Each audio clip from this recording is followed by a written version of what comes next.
بسم اللہ الرحمن الرحیم۔ السلام علیکم۔ مرنے کے بعد مردہ اپنے گھر والوں کو کتنے سال تک یاد کرتا ہے اور روتا ہے، جاننے کے لیے ویڈیو کو آخر تک لازمی دیکھیے۔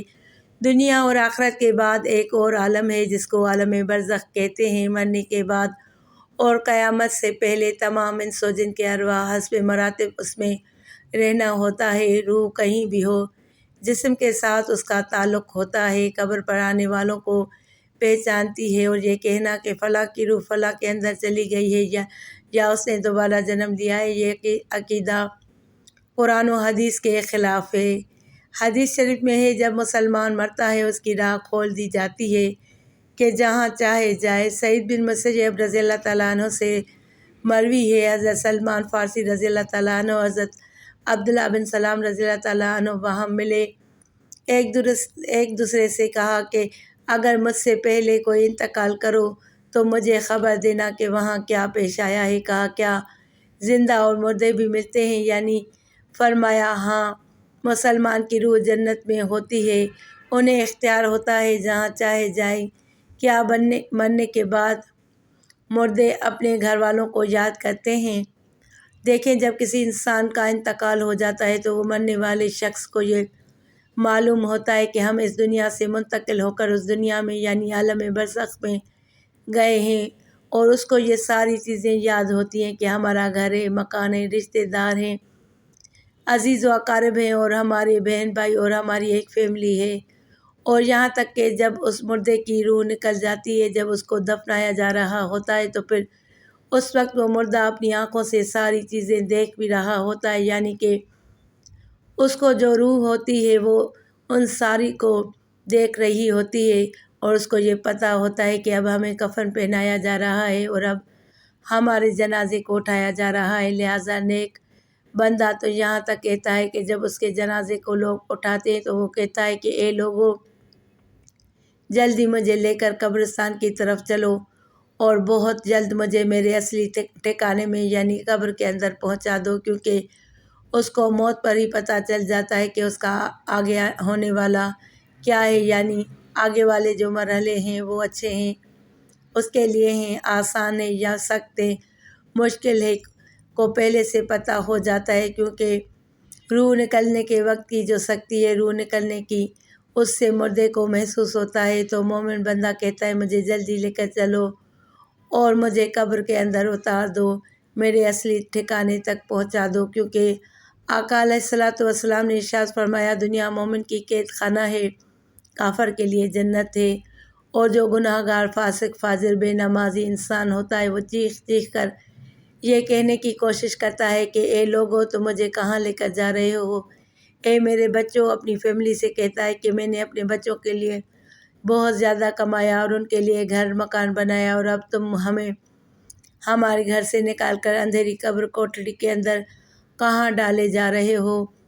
اسے بہت گھبراہٹ ہوتی ہے، وہ اپنی زبان حال سے کہنے کی کوشش کرتا ہے کہ اے لوگو، مجھے مت لے کر جاؤ۔ بہرحال اس کو جب قبر کے اندر رکھ دیا جاتا ہے تو اس کو یہ پتہ ہوتا ہے کہ اب ہم قبر کے اندر ہیں، اور ہماری فیملی ہماری پچھلی دنیا میں جس میں ہم پہلے تھے وہاں ہماری فیملی اور ہمارے رشتہ دار موجود ہیں۔ یہاں تک کہ جب کوئی انسان اپنے کسی مردے کی قبر پر جاتا ہے تو وہ مردہ اس قبر پر آنے والے کو پہچان بھی لیتا ہے کہ یہ ہمارا فلاں ہے۔ اگر باپ قبر کے اندر ہے تو وہ پہچان لیتا ہے کہ ہماری قبر پر آیا ہوا ہمارا بیٹا ہے، ہمارا بھائی ہے، ہمارا رشتہ دار ہے۔ لیکن اگر وہ اپنے گناہوں کی وجہ سے سزائیں بھگت رہا ہوتا ہے قبر میں، تو پھر وہ پہچان کر بھی اس کا کوئی توجہ اور دھیان اس کی طرف نہیں ہوتی ہے۔ اچھا، آپ قبر پر جاتے ہیں تو کیا کہتے ہیں؟ کہتے ہیں کہ نہیں،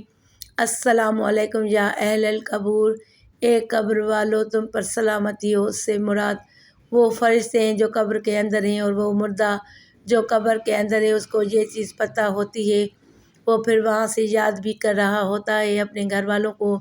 جب وہ یاد کرتا ہے، اور آقا علیہ الصلوۃ والسلام نے فرمایا، بخاری کی حدیث ہے، جب کوئی شخص اپنے کسی مرحوم کے لیے مردے کے لیے ایصال ثواب کرتا ہے تو جب وہ تحفہ بنا کر اس کو پیش کیا جاتا ہے تو وہ بڑا خوش ہوتا ہے، اور اس کو ایسی خوشی ملتی ہے، اس وقت اس سے پہلے ایسی خوشی اسے کبھی ملی ہوئی نہیں ہوتی ہے۔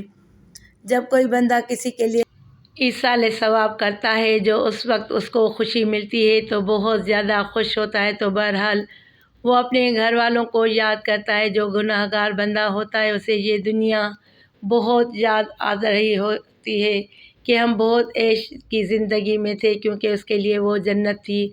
گناہ گار کے لیے وہ بڑا عیش وہ سوچتا ہے، جو ہماری وہ زندگی تھی دنیا والی، وہ زندگی کو بہت یاد کرتا ہے۔ لیکن جو نیک بندہ ہوتا ہے تو وہ اس کے لیے دنیا قید خانہ ہوتی ہے، اور جو قبر عالم کی جو زندگی ہے، یعنی قبر کی زندگی، برزخی زندگی، وہ اس کے لیے جنت والی زندگی ہوتی ہے، کیونکہ اس کے لیے قبر میں جنت کا بچھونا بچھا دیا جاتا ہے۔ نیک بندے کے لیے قبر میں جنت کی کھڑکی کو کھول دیا جاتا ہے، اس کو جنت کا لباس پہنا دیا جاتا ہے، جنت کی خوشبوئیں قبر کے اندر محسوس کرتا ہے۔ وہ نیک انسان جو نیک مردہ ہوتا ہے وہ بڑی راحتوں میں ہوتا ہے، تو اس کے بعد اس کو دنیا کی کسی طرح کی کوئی ٹینشن، کوئی فکر پریشانی نہیں ہوتی۔ وہ اپنی زندگی میں ہوتا ہے جس میں اس کا اصلی ٹھکانہ ہے، تو وہ اسی میں خوش رہتا ہے۔ اور نیک لوگ ایسے ہوتے ہیں جب ان کا انتقال ہوتا ہے تو ان کو ایسے سلا دیا جاتا ہے کہ جیسے نئی نویلی دلہن ہوتی ہے۔ کچھ کی روحیں پرندوں کی فوٹو میں رہتی ہیں۔ تو بہرحال نیک بندہ جو ہے وہ بڑے عیش آرام کی زندگی بسر کرتا ہے، اور اسے دنیا کی کسی طرح کی کوئی فکر نہیں ہوتی۔ اور جو گناہ گار بندہ ہوتا ہے اس کو یہ دنیا بھی بہت یاد آتی ہے، اور وہ قبر کی سختیوں سے بہت پریشان ہوتا ہے۔ بہرحال جو اصل چیز ہے وہ عمل ہے، عمل پر یہ ساری چیزیں ہیں۔ اگر انسان کے عمل اچھے ہیں تو موت سے اچھا میسج کوئی نہیں، اور اگر انسان کے عمل خراب ہیں تو موت سے برا اس کے لیے پیغام کوئی نہیں ہے۔ قرآن مجید میں اللہ تعالیٰ کا ارشاد ہے، تم اپنے رب سے گڑ گڑا کر اور آہستہ دونوں طریقوں سے دعا کیا کرو، بے شک وہ حد سے بڑھنے والوں کو پسند نہیں کرتا۔ نماز جنازہ رسول اللہ صلی اللہ علیہ وآلہ وسلم کا ارشاد ہے، جو مسلمان میت کی نماز جنازہ 40 نمازی ادا کریں جو اللہ تعالیٰ کے ساتھ کسی کو شریک نہیں ٹھہراتے، تو اللہ تعالیٰ اس میت کے حق میں ان کی سفارش کو قبول فرماتا ہے۔ دوسری روایت میں ہے، آپ صلی اللہ علیہ وآلہ وسلم کا ارشاد ہے، جس میت کی نماز جنازہ امت مسلمہ کے 100 افراد ادا کر کے اس کی شفاعت کرتے ہیں تو ان کی سفارش اس میت کے حق میں قبول کی جاتی ہے۔